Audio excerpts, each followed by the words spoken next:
서울시의 주택임대사업자를 매입임대를 해가지고 나올 매물이 42,500호인데 올해는 약 22,000호로 이제 임대기간이 끝나서 나올 예정에 있습니다. 문제는 이 집들이 양도소득세 중과가 아니라는 거예요.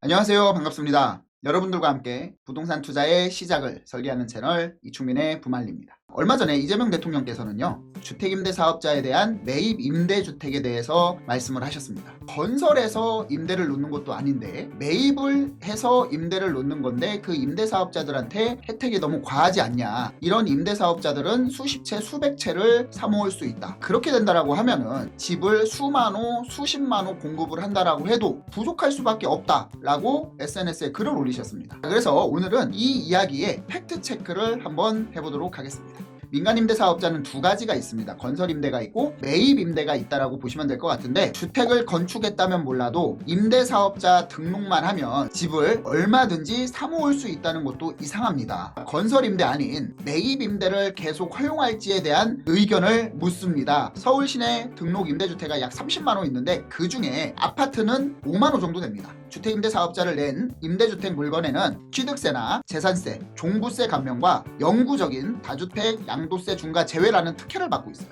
의무 임대 기간이 지나면 재산세, 종부세 감면 혜택은 사라지지만 다주택자 양도소득세 중과 제외 특혜는 계속되게 되어 있습니다. 일정 기간 처분 기회는 주어야겠지만 임대 기간 종료 후에 등록 임대주택에 대한 각종 세제도 일반 임대주택과 동일해야 공평하겠지요. 이렇게 글을 올리셨습니다. 그래서 이제 매입임대에 대한 세제 혜택이나 여러 가지 혜택이 너무 과하다라는 거예요. 특히 매입임대 같은 경우에는 지금 60제곱미터 이하 이제 공시지가 6억짜리는 신축 매입에 한해서는 취득세 감면과 여러 가지 혜택을 받게 돼 있습니다. 물론 아파트는 지금 포함이 되지 않고 있는데, 이런 부분에 대해서 역대 정부에서 매입임대 제도가 어떤 내용이 담겨져 있느냐를 한번 살펴보겠습니다. 노무현 정부 2004년도에 매입임대 주택 사업을 도입을 했다. 사실 이때는 아무도 관심이 없었어요. 왜냐면은 매입임대라는 것은 시장이 안 좋을 때 더 활성화가 됩니다. 이게 공공성을 띠기 때문에 제약이 많아요. 그래서 박근혜 정부 때 도심 내 임대주택 공급수단으로 활용을 했고, 청년 신혼부부 대상 매입임대도 도입을 했습니다. 이거는 공공에서 하는 거고 이건 민간에서 한다라고 볼 수 있는데, 여기서부터 주택임대사업자의 매입임대와 건설임대의 핵심적인 정부가 들어서게 됩니다. 바로 문재인 정부예요. 이때 이제 가장 활성화가 됐다라고 보시면 돼요. 민간임대 사업을 활성화시켰어요. 2017년 12월에 민간임대주택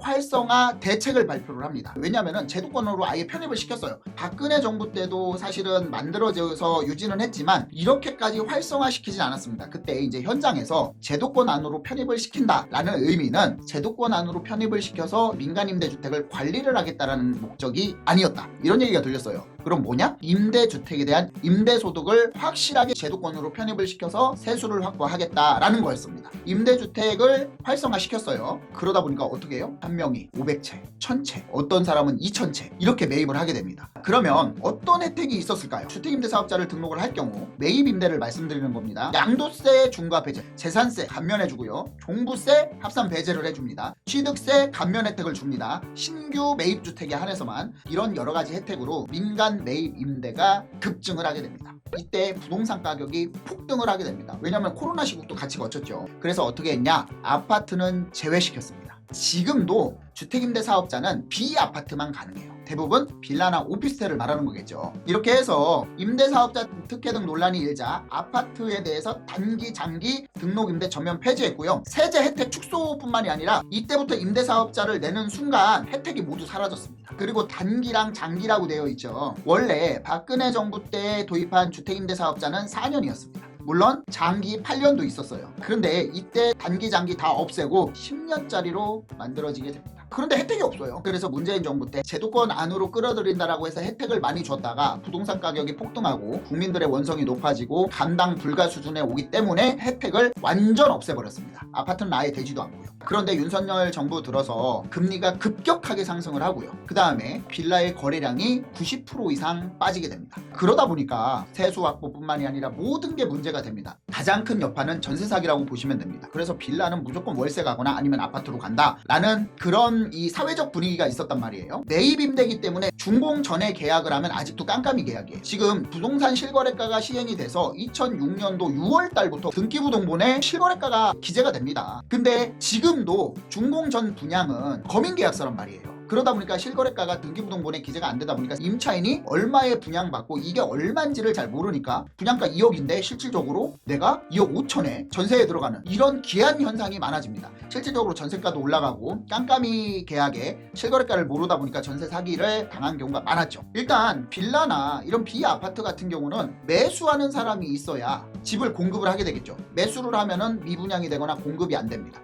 그래서 소규모 건설업자들을 파산하게 되죠. 그러다 보니까 어떻게 되냐면 또 공급이 축소가 됩니다. 그래서 2020년과 2021년 대비 2023년은 70%가 줄었고요. 그래서 윤석열 정부 때는 비아파트를 활성화시키기 위해서 비아파트에 대해서만 6년 임대 사업자를 부활을 하게 됩니다. 비아파트 단기 임대 허용 및 의무 임대 기간을 6년으로 하고요. 그 다음에 시장 안정 목적으로 제한적으로 운영을 하게 된다. 그러면 도대체 매입 임대에 대해서 얼마나 많은 혜택을 가지고 있냐? 양도소득세 중과 배제예요. 8년 이상 임대 시에 양도소득세가 70% 공제가 되는데 중과 대상에서 제외가 됩니다. 종부세 같은 경우에도 합산 배제, 재산세도 8년 이상 임대 시 한 주택은 재산세가 최고 75% 감면을 받고요. 전용 면적 40제곱미터 이하, 굉장히 작은 거죠. 오피스텔 다가구도 다 포함이 된다. 임대소득세도 2천만 원까지는 단일 세율이에요. 그리고 건강보험료도 8년 임대 기준으로 80%까지 감면을 받게 됩니다. 이런 것들이 이제 혜택이 있었다라는 부분인데, 양도소득세가 지금 중과잖아요. 왜 중과예요? 조정대상 구역이죠. 조정대상 구역은 1주택자 말고 2주택부터는 중과가 됩니다. 20%, 징벌적 과세죠. 3주택 이상은 여기에 30% 중과가 되는데, 임대사업자 종료가 된다라고 하더라도 이거는 영구적인 혜택이에요. 이게 영구적으로 주는 혜택이 너무 과하지 않냐라고 말씀을 하시는 겁니다. 매입임대랑 건설임대가 어떤 차이가 있는지 간단하게 좀 설명을 드릴게요. 임대사업자가 직접 땅을 사가지고 건물을 지어서 임대하는 방식이에요. 건설임대라고 합니다. 공급의 효과는 시장의 새로운 주택수가 늘어나는 공급 확대에 효과가 있겠죠. 사업 주체는 건설사나 LH, SH 등 공공기관에서 또는 대규모 시행사가 진행을 합니다. 그리고 주요 대상은 대단지 아파트라든가 기업형 임대주택. 근데 이런 것도 아니고 빌라 한 동을 건설임대로 하는 경우도 꽤 많다라고 보시면 될 것 같아요. 하지만 매입임대 같은 경우에는요, 준공을 낸 거를 신규로 처음 취득을 하는 거예요. 그렇기 때문에 이거를 매입해서 임대를 하는 방식입니다. 기존 주택의 주인만 바뀌는 것이고 공급 총량은 늘어나진 않아요. 하지만 개인 투자자 같은 경우에는 다주택, 소규모 임대사업자가 많이 늘어나고요. 이거는 아파트는 제외되고 지금은 빌라나 오피스텔, 비아파트만 가능하다, 이렇게 말씀드릴 수 있습니다. 그래서 지금까지 이제 매입 임대에 대해서 좀 말씀을 드렸어요. 서울 매입 임대 아파트 적은 물량이 아니다. 매물 나오면 효과가 있을 것이다. 왜냐면 시장에서는 공급 부족이라고 외치는데 이런 물량이라도 확보를 해야 되지 않겠냐. 이재명 대통령이 서울 시내 아파트 42,500세대가 적은 물량은 결코 아니다. 등록 임대주택에 다주택자 양도소득세를 중과할 경우 일정한 부동산 시장 안정 효과를 기대할 수 있다라고 밝혔습니다. 다주택자인 아파트 42,500호가 양도 차익을 누리며 무기한으로 버티지 않고 다주택 양도세 피해 매물로 나오면 집값 안정 효과가 미지수일 것 같지는 않다라고 강조했다. 이게 무슨 얘기냐면요, 올해만 서울시의 주택임대 사업자를 매입임대를 해가지고 나올 매물이 42,500호인데 올해는 약 22,000호로 이제 임대기간이 끝나서 나올 예정에 있습니다. 문제는 이 집들이 양도소득세 중과가 아니라는 거예요.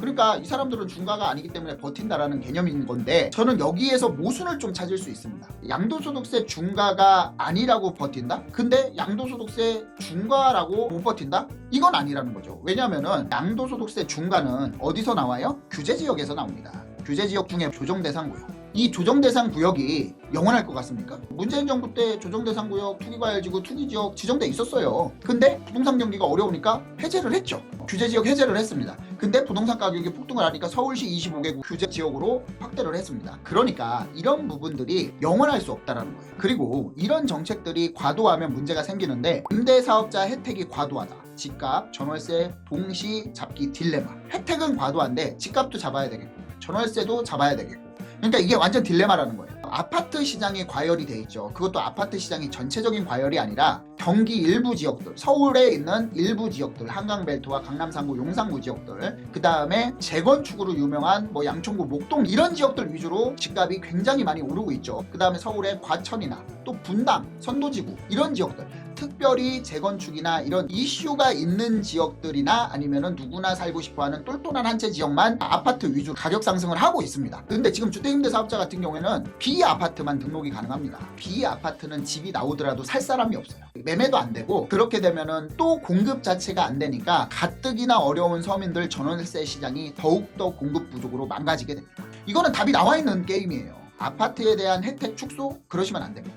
그리고 주택임대사업자를 매입임대를 축소하게 되면은요, 수요가 분명한 상황에서 서민 주거 안정을 해치는 부작용으로 이어질 수 있어 급격한 제도 손해는 주의해야 한다. 지금까지 매입임대 혜택에 대해서 말씀을 드렸어요. 분명히 이 부분에 대해서 논의를 하고 있을 겁니다. 대책은 나올 거라고 보고 있고, 하지만 이 대책이 시장의 역으로 가는 그런 대책이 안 나오길 바라겠습니다. 지금까지 여러분들과 함께 투자의 여정을 함께하는 채널 이충민의 부발리였습니다. 감사합니다.